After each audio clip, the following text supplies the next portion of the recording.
बनाने के लिए सबसे पहले आपको आना होगा आरटीपीएस के ऑफिशियल वेबसाइट पे। अब गूगल में डायरेक्ट लिखेंगे serviceonline.bihar.gov.in, आपके सामने ये वेबसाइट खुलेगा। यहाँ पर एक ऑप्शन मिलेगा ऑनलाइन आवेदन दे, जिसमें देखेंगे एक ऑप्शन मिलेगा सामान्य प्रशासन विभाग, जिस पर आप क्लिक करेंगे। यहीं से आपके सभी प्रमाण पत्र बनाई जाती है, जैसे आपकी आवासीय प्रमाण पत्र, जाति प्रमाण पत्र, आय प्रमाण पत्र, नॉन क्रीमिलेयर। इसके अलावा आर्थिक रूप से कमजोर वर्ग के लिए आय और संपत्ति प्रमाण पत्र का निर्गमन यानी ईडब्ल्यूएस सर्टिफिकेट बनाने के लिए आपको ये वाले जो ऑप्शन दिए गए हैं इस पर आपको क्लिक करना है। बाकी के ये जो भी प्रमाण पत्र है अगर आपको बनाना है तो इस पे हमने ऑलरेडी वीडियो बना दिए है। इसके लिए अगर आप देखना चाहते हैं तो चैनल के लोगो पे आप क्लिक करें और यहाँ पर एक प्ले लिस्ट का सेक्शन मिलेगा, जिस पर क्लिक करें। एक ऑप्शन मिलेगा RTPS portal all service video, जिस पर आप क्लिक करेंगे तो देखेंगे सबके लिए हमने ऑलरेडी आपके लिए वीडियो बना दिया, जिससे देखकर आप बाकी के अन्य प्रमाण पत्र भी बना सकते हैं। तो आइए जानते हैं इस वीडियो में कि ईडब्ल्यूएस सर्टिफिकेट कैसे बनानी है। तो इस वाले ऑप्शन पर आपको क्लिक करना है। अब यहाँ पर 3 ऑप्शन आपको मिलेंगे।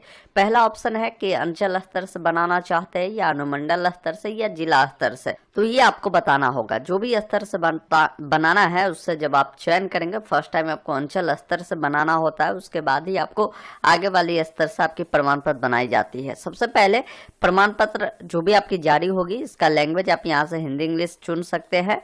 आप अपना जेंडर बताएंगे, पुरुष है या महिला है। साथ ही साथ आपका जो भी नाम होगा यहाँ पर अपना नाम इंग्लिश में लिखेंगे। जैसे मान लीजिए मेरा नाम राहुल राज है, तो मैं राहुल राज जैसे ही यहाँ पर लिखकर स्पेस डालता हूँ तो यहाँ पर ऑटोमेटिक आपका हिंदी में नाम आ जाता है। अगर मान लीजिए हिंदी में नाम ये सही से नहीं लिख पाता तो ऐसे स्थिति में आप गूगल इनपुट की सहारा ले सकते हैं, या यहाँ से हिंदी में इंग्लिश में लिखेंगे तो ये हिंदी हो जाएगा। किसी भी माध्यम से नाम को अपना सुधार लेंगे। अगर आप कोई अभिवादन लगाते हैं तो यहाँ से बताएंगे, नहीं तो सीधा कोई अभिवादन नहीं वाले ऑप्शन को आप चुनेंगे।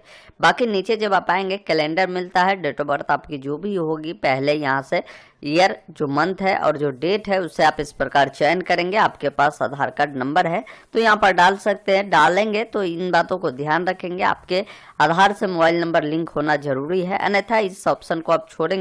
आगे आप अपना आधार कार्ड डायरेक्ट इसके लिए अपलोड कर देंगे।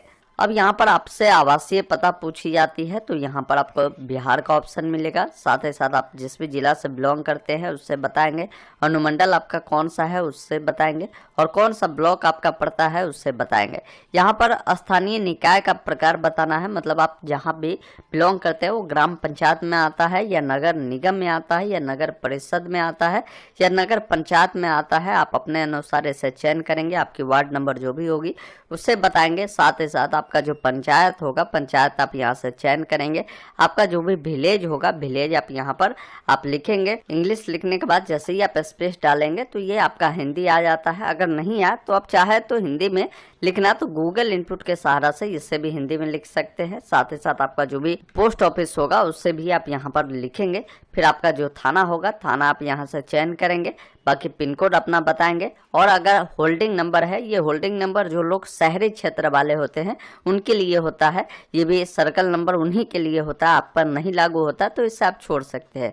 बाकी नीचे आएंगे, यहाँ पर 2 ऑप्शन दिए गए हैं, इनमें से कोई एक ऑप्शन चुनना है। तो यहाँ पर क वाला जो ऑप्शन है इसमें बोला गया है कि केंद्र हेतु अधिसूचित अन्य पिछड़ा वर्ग जो कि ओबीसी एवं बिहार हेतु अधिसूचित अनुसूचित जाति, अनुसूचित जनजाति, पिछड़ा वर्ग एवं अत्यंत पिछड़ा वर्ग की सूची में सूचीबद्ध नहीं है। मतलब कि अगर आप जनरल कैटेगरी के होंगे तो आप अनुसूचित जाति, अनुसूचित जनजाति, साथ ही साथ अत्यंत पिछड़ा वर्ग मतलब बीसी वाले आप सूची में नहीं आते हैं।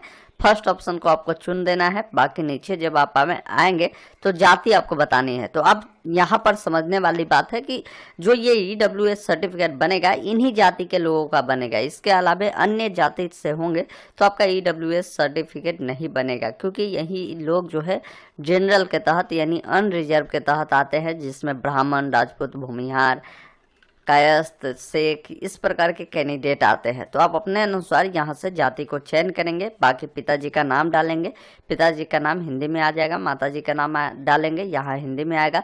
कोई अगर विवाहित महिला है वो चाहती है अपने हस्बैंड का नाम देना, या कोई विवाहित पुरुष है अपने पत्नी का नाम देना, तो उनका भी नाम आप यहाँ पर डाल सकते हैं।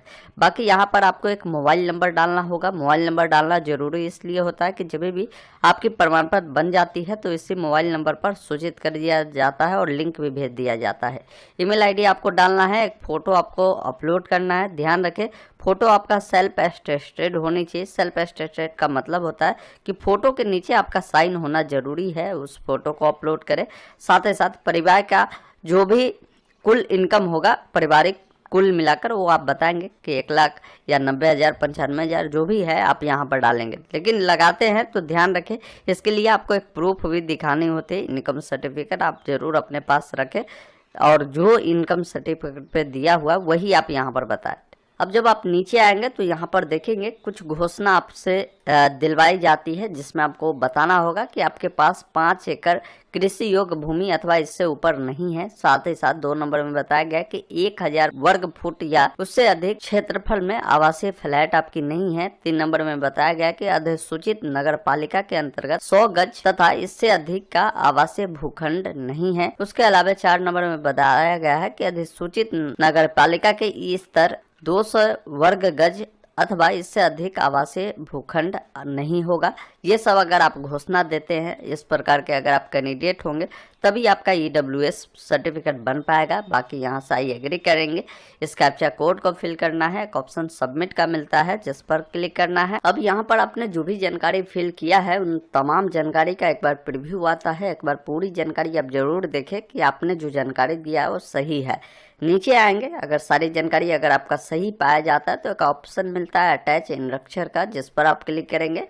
कोई डिटेल गलत है तो अभी आप एडिट वाले विकल्प पर क्लिक कर आप एडिट कर सकते हैं। मेरा सारा डिटेल सही है, हम आपको अटैच इनरक्चर वाले विकल्प पर क्लिक करेंगे। बाकी यहाँ पर एक डॉक्यूमेंट आपको अटैच करनी होगी, जिनमें इतने सारे लिस्ट दिए गए हैं। आप जो डॉक्यूमेंट देना चाहते हैं, बेटर आधार कार्ड ही होता है। आधार कार्ड को चुन लीजिए। आधार कार्ड का जो फ्रंट और बैक दोनों साइड आप एक बार स्कैन कर उससे आप यहाँ से अपलोड कर दें। डायरेक्ट यहाँ से सेव इनरक्चर वाले विकल्प पर क्लिक करेंगे। एक बार फिर से आपके सामने पूरी फॉर्म की प्रीव्यू सेक्शन आती है। एक बार पूरी जानकारी मिलान करें, सभी जानकारी सही है तो डायरेक्ट एक ऑप्शन सबमिट का मिलता है जिस पर आप क्लिक करें। बाकी कोई डिटेल अगर अभी तक गलत है तो डायरेक्ट इससे कैंसिल कर फिर से दोबारा से इस फॉर्म को आप भर सकते हैं। आपके सामने आपका आवेदन का प्रिंट वाला पेज खुलेगा, जहां पर आप देखेंगे आपका जो ये प्रमाण पत्र है कब मिलेगा और डेट मिलेगा। साथ ही साथ ये प्रमाण पत्र बनने में 21 दिनों का समय लग जाता है, वो जानकारी यहाँ पर मिलेगा। इसका प्रिंट आउट लेने के लिए नीचे स्क्रॉल करेंगे, एक ऑप्शन यहाँ पर मिलेगा एक्सपोर्ट टू PDF, जिस पर क्लिक करेंगे और इस PDF को डाउनलोड कर लेंगे। बाकी प्रमाण पत्र की आवेदन की स्थिति देखने के लिए इसी वेबसाइट पर आएंगे। नागरिक अनुभाग वाले ऑप्शन में एक ऑप्शन मिलेगा आवेदन की स्थिति देखें, जिस पर आपको क्लिक करना है। यहाँ पर 2 ऑप्शन मिलेंगे।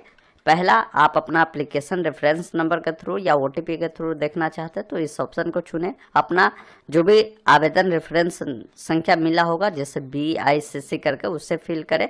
आपने फॉर्म को कब सबमिट किया है, यहाँ से कैलेंडर के माध्यम से वो डेट आप यहाँ से चयन कर लेंगे। साथ ही साथ इस कैप्चा कोड को फिल करना है, सबमिट वाले विकल्प पर क्लिक करना है। यहाँ से आवेदन की स्थिति देख सकते हैं और प्रमाण पत्र बन जाता है तो यहीं से डायरेक्ट सर्टिफिकेट डाउनलोड वाले ऑप्शन पर क्लिक करेंगे। आप अपना रेफरेंस नंबर डालेंगे, आप अपना नाम डालेंगे, कैप्चा कोड को फिल करेंगे, डाउनलोड सर्टिफिकेट वाले विकल्प पर क्लिक करेंगे।